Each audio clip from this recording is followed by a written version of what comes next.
जादुई तोता। एक छोटे से गांव में एक गरीब परिवार रहता था। उस परिवार में रामू और उसकी बीवी सीता उसके बेटे चिंटू के साथ रहते थे। उसी गांव में एक तोता भी रहता था। उसका नाम था रघु। वो किस्मत का धनी था। जहां भी जाता वहां किसी भी चीज की कमी नहीं पड़ती थी। एक दिन रघु उड़ते उड़ते उस गरीब परिवार के घर गया। रघु सोचता है, अरे वाह, लगता है यहाँ आज बहुत अच्छा खाना मिलेगा। मैं पेट भर के खाऊंगा। वो एक कटोरी में रखे अमरूद देखता है। अरे वाह, अमरूद, मुझे तो ये बहुत पसंद है। मैं तो इसे पेट भर के खाऊंगा। रघु तोता अमरूद खाने ही लगता है। तभी सीता रघु को अमरूद खाते देखती है तो गुस्सा हो जाती है और उसे वहां से भगा देती है। भाग यहाँ से, न जाने कहां से आ जाते हैं। मैं तो परेशान हो गई हूं इनसे। सीता के भगाने के बाद रघु चुपचाप से एक कोने में रहता है। धीरे धीरे उस परिवार की बरकत होने लगती है। एक दिन रामू और सीता खाना खाते वक्त बातें करते हैं। आजकल हमारी बहुत तरक्की हो रही है, काम भी अच्छा चल रहा है। रामू कहता है। इस पर सीता कहती है, सच कहा, भगवान हमेशा ऐसे ही हम पर मेहरबान रहे। बेटा चिंटू भी कहता है, पिताजी, मुझे खिलौना लेके दो ना, मेरे सभी दोस्तों के पास है। रामू कहता है, ठीक है, जरूर लाऊंगा। सीता कहती है, कितने खुश है सब, मेरे परिवार को किसी की नजर ना लगे। एक तरफ ऐसी बातें होती हैं तो दूसरी तरफ रसोई में रघु तोता भी अमरूद खाते रहता है। मजा आया, अमरूद खाया, मजा आया, अमरूद खाया, मजा आया।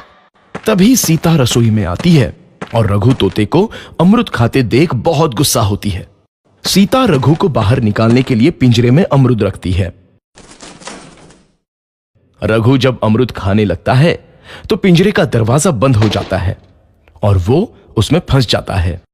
मुझे बाहर निकालो, मैं यहाँ फंस गया हूँ, मुझे बचाओ। अगले दिन सीता पिंजरा उठाकर बाहर दूर उस रघु को छोड़ देती है। रघु के जाते ही उनके घर आई बरकत धीरे धीरे कम हो जाती है। उन्हें बहुत घाटा होता है। सीता कहती है, ये क्या हो रहा है, अचानक इतना कैसे बदल गया? अभी तक तो सब कुछ अच्छा चल रहा था।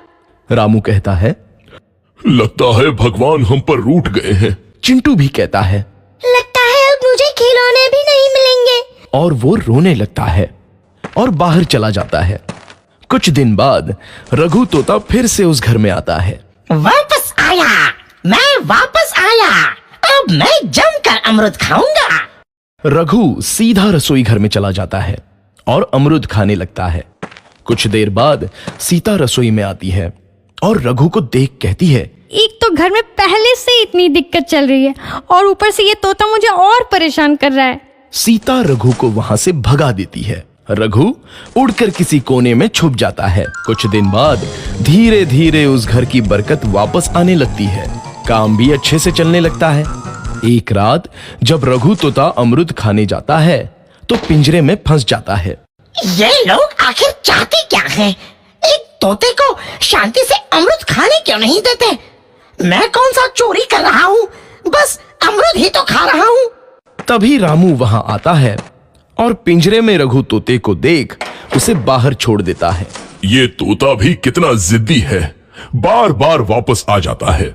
जैसे ही रामू रघु को छोड़ देता है, अगले दिन से फिर से उनके घर की बरकत जाने लगती है। काम में घाटा होता है। किसी को समझ नहीं आ रहा था कि ऐसा क्यों हो रहा है। रघु तोता घर आता है तो अचानक बरकत आती है और जब रघु तोता को बाहर निकालते हैं तो बरकत चली जाती है। एक दिन सीता रघु तोते के घर आने और बाहर जाने की स्थिति पर नजर रखती है। ये तोता जब भी घर आता है तो घर में बरकत आती है और जैसे ही ये घर से बाहर जाता है तो उसी के साथ बरकत भी चली जाती है। कहीं ये जादुई तोता तो नहीं है? अगली बार जब ये तोता घर आएगा तो मैं इसे कहीं नहीं जाने दूंगी। सीता रघु का बहुत इंतजार करती है लेकिन रघु तोता दोबारा उस घर में कभी नहीं आता।